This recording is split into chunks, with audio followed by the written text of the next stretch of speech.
Hello Indra, বলো কোয়েল। তোমার কথা শুনে মনে হচ্ছে আজ ইফ তুমি আমার ফোনের জন্যই অপেক্ষা করেছিলে। না, এই ফোনটা তো একেবারেই আনএক্সপেক্টেড। তা এত রাতে কি করছো? এখনো ঘুমোনি কেন? স্বপ্ন দেখছিলাম জেগে জেগে। স্বপ্ন? স্বপ্ন না ফ্ল্যাশব্যাক? আর ফ্ল্যাশব্যাক? তুমি তো তোমার দিদিকে চেনো। চিনি গো, এতদিন তাই মনে হতো যে আমার দিদিকে আমি খুব ভালো করে চিনি, কিন্তু আজকে এই পরিবর্তিত পরিস্থিতিতে কেমন যেন ওকে অচেনা মনে হচ্ছে। দেখো না, রাত্রেবেলা বসে বসে কি উল্টোপাল্টা বকছে। কি করছে মোর? কি আর করবে, আমার সামনে বসেই আছে আর আমার দিকে কটকট করে তাকিয়ে আছে, দেখে মনে হচ্ছে আমাকে ভস্ম করে দেবে। ওরে বাবা, নাও তুমি ওর সঙ্গে কথা বলো। হয়েছে? ইন্দ্র জানো, তুমি দেখছি খুব ব্যস্ত। না, ব্যস্ত নই, বলো কি হয়েছে। তুমি তোমার দরকারি ফোন টোনগুলো সেরে নাও, আমি অপেক্ষা করছি। না, ফোন টোন আমার কিছু করার নেই, বলো না। ইন্দ্র, আমি বুঝতে পারছি তুমি খুব কাজের মানুষ হয়ে উঠেছো, তাই তোমার নানান ইম্পর্টেন্ট কাজের মধ্যে ছোটখাটো দায়িত্বগুলোর কথা তোমার মাথায় থাকছে না। কিন্তু আমরা যারা ওই খুব নগণ্য কাজ টাজ করি আর কি, তাতে খুব অসুবিধা হয়ে যাচ্ছে। বাবা, কি করি বলো তো? তুমি ঠিক কি বলছো আমি বুঝতে পারছি না। সান্যালরা আমাদের অনেক দিনের ক্লায়েন্ট, তাদের মামলা যতই ছোটখাটো হোক না কেন আমাদের কাছে তার একটা ইম্পর্টেন্স আছে।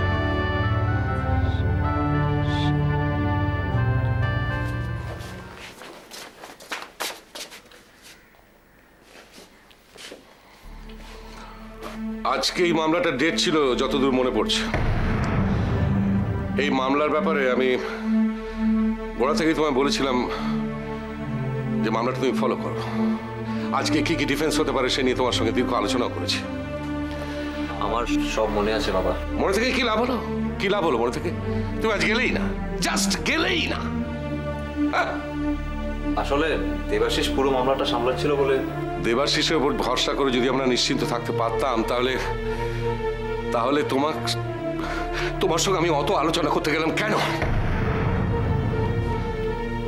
তাছাড়া আজকে কি হবে না হবে এই ব্যাপারে দেবাশিসকে আমরা কোনো কিছু ব্রিফই করিনি। সে আজ তোমার জন্য কোর্টে অপেক্ষা করেছে। তাহলে ইনজাংশনটা? না, হয়নি, পাওয়া যায়নি। দেবাশিস প্রেয়ার করে আর একটা ডেট নিয়েছে। পরের দিন আমি নিশ্চয় থাকবো। আমি যে কি করে এত বড় একটা ভুল করে ফেললাম। শোনো, জীবনে প্রায়োরিটিগুলো ঠিক না করতে পারলে এরকম ভুল কিন্তু হতেই থাকে। আমি জানি, বিশেষ করে আমার জীবনের প্রায়োরিটিগুলো আমার কাছে খুব ক্লিয়ার, কিন্তু তোমার যে প্রায়োরিটি লিস্টটা আছে না, তাতে ওই একেরটা মাঝে মধ্যে 10-এ চলে আসছে আর 10-এরটা মাঝে মধ্যে 1-এ চলে যাচ্ছে।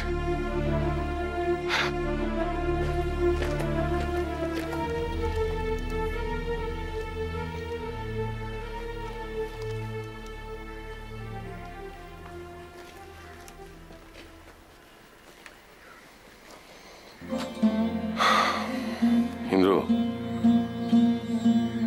তুমি অনেক বড় হয়ে গেছো। বুঝতে তো পারছো যে আমারও বয়স আস্তে আস্তে বাড়ছে। এই পরিবার, এই ফার্ম, তার সুনাম সাফল্যের ভার বড্ড ভারী হয়ে উঠছে আমার কাছে। তাই থাকতে থাকতে এই কাজটা আমি আরো অনেক বেশি মজবুত করে দেওয়ার চেষ্টা করছি। আর তো কেউ নেই ইন্দ্র, আর তো কেউ নেই। আই এম সরি বাবা, আমার আর এরকম ভুল কোনোদিন হবে না, তুমি দেখে নিও।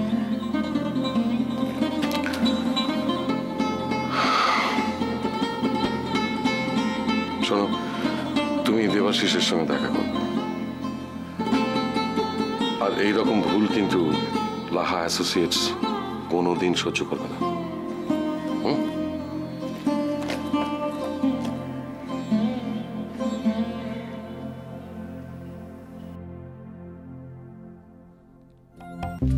দাদা, বিপাশা কোথায়?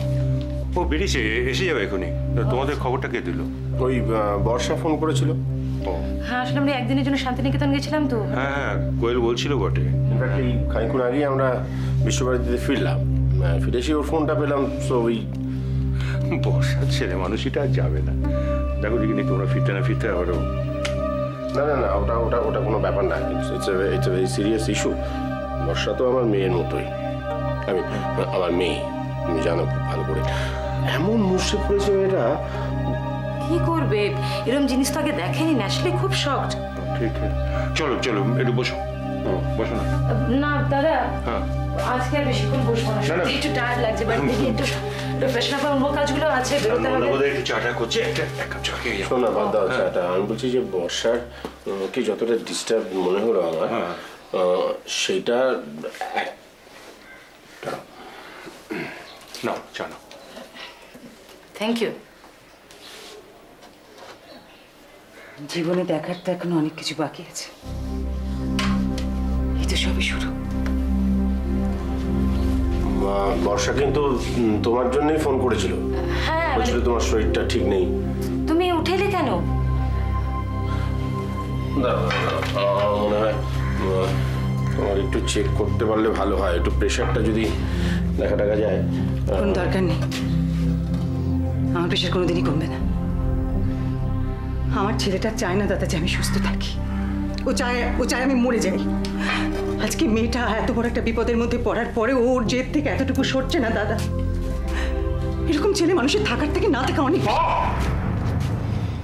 নিজের আক্কেলটাও কি বিসর্জন দিয়ে বসে আছিস নাকি? কি বলছিস সেটা একটা খেয়াল করে বলবি। ঠিক আছে, তুমি চলো তো, গিয়ে একটু শোবে। আরে ব্রতর মতো ছেলের মা তুমি, তোমার তো গর্ব হওয়া উচিত। সেই তো, আমি ব্রতর মা বলেই আমার ভীষণ ভয় করে সুদীপা। আমি বাইরের লোক হলে আমার গর্ব হতো।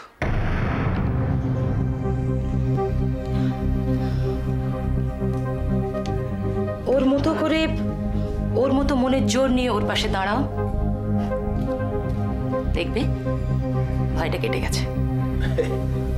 এক্স্যাক্টলি, ওইটুকু পুচকে একটা ছেলে কি এন্টারপ্রাইজিং, দারুণ সাহসী এরা। আমার সবচেয়ে যেটা লাগে, তুমি দেখো একদম একা, একদম নিজের চেষ্টায় ও তো একটা একদম অন্যরকম কিছু করার চেষ্টা করছে। এই যে অন্যান্য ছেলেরা তো ওকে দেখে শিখতে পারে, যারা ওই লেখাপড়া শিখে কোনো চাকরি বাকরি না পেয়ে ফ্রাস্ট্রেটেড হয়ে যায়। আরে ওকে দেখে শিখতে পারে। আমি তো বলি অন্যের গোলামি করার থেকে বাবা নিজের আলু পটলের দোকান থাকা অনেক ভালো। হ্যাঁ, সেটা তুমি বলবেই সুদীপা। কেননা তোমার নিজের ছেলেটা তো বিদেশে গিয়ে দিব্য নিজের পায়ে দাঁড়িয়ে গেছে না? সে যদি এরকম হাঁস মুরগির ব্যবসা করতো, তুমি এই কথা বলতে পারতে?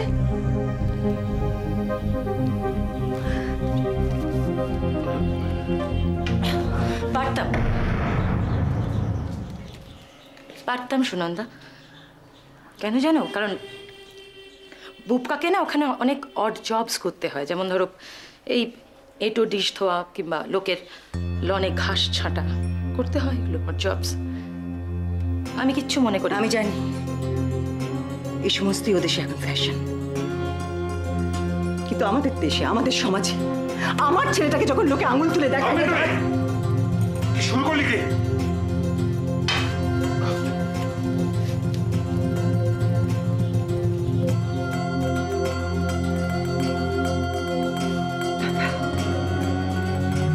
আমাকে এইভাবে চুপ করিয়ে রেখে রেখে তোমরা আজকে পরিস্থিতিটা এত দূর নিয়ে গেছো।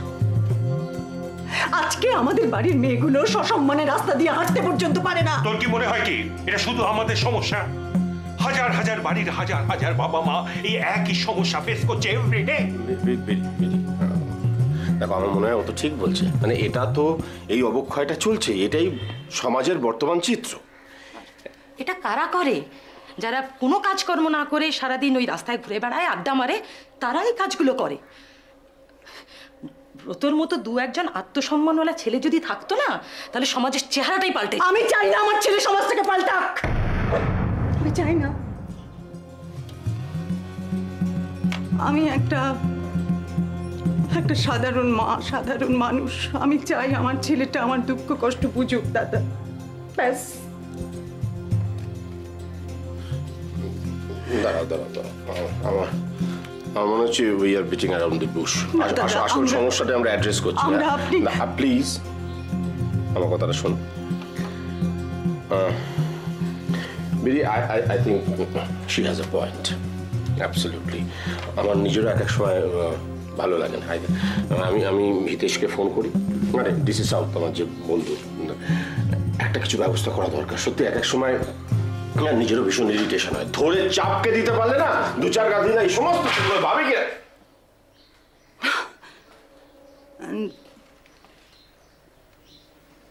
আমি চাই না ব্যাপারটা থানা পুলিশ পর্যন্ত করার দাদা। যারা ব্যাপারটাকে থানা পুলিশ পর্যন্ত নিয়ে যেতে চাইছে তারা বোধহয় ভুলে গেছে যে আমার একটা মেয়ে আছে, আমার তাকে বিয়ে দিতে হবে। সবাই ভুলে গেছে।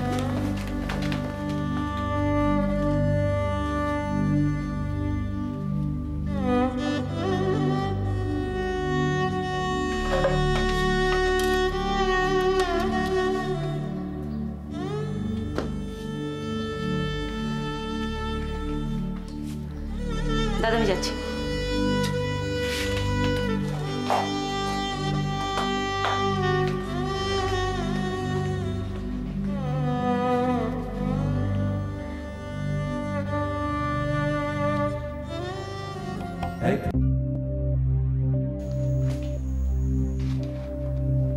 আরে কি ব্যাপার বলতো, চারদিকে কেমন থমথম করছে?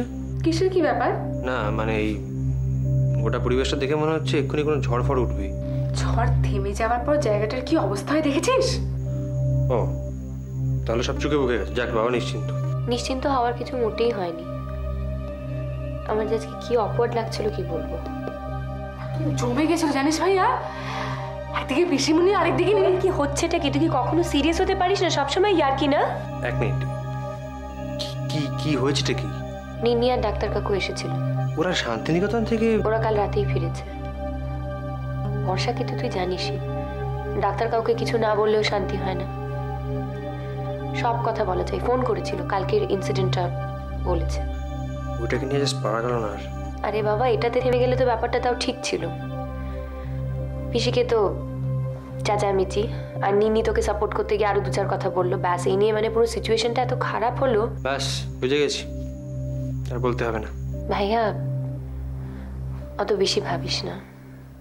দেখ সবাই তো নিজেদের লোক, সব ঠিক হয়ে যাবে। ইনফ্যাক্ট সব ঠিক হয়ে গেছে। তুই শুধু এখন নিজের ঝামেলাটার বিষয়ে ভাব, ওটাই আসল। কোনটা যে আসল আর কোনটা নকল সেটাই তো। যাকে তুই সেদিনকে গেলি, ইন্দ্রকে কয়েকটা পেপার্স দেওয়ার ছিল, তোরা দিয়ে দিলেই হতো।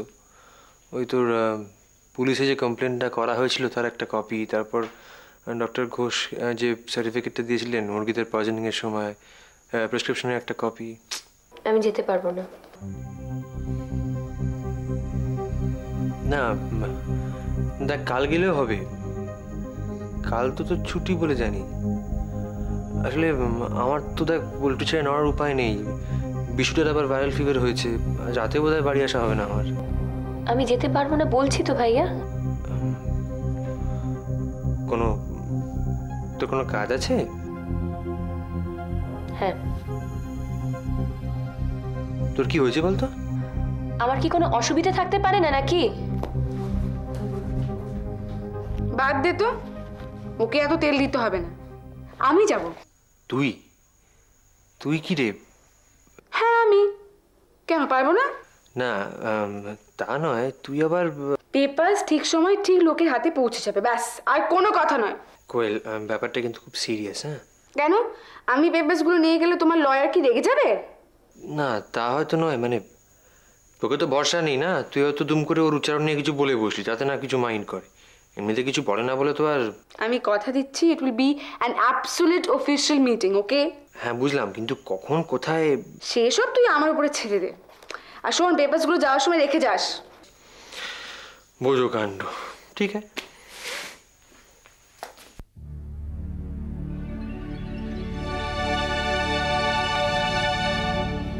হারান, এই বৌদিমণি, যাও বিছানাটা করে দাও। এখন? হ্যাঁ এখন। কেন, তোমার অসুবিধা আছে? না না, সে কি, এক্ষুনি করে দিচ্ছি। হ্যাঁ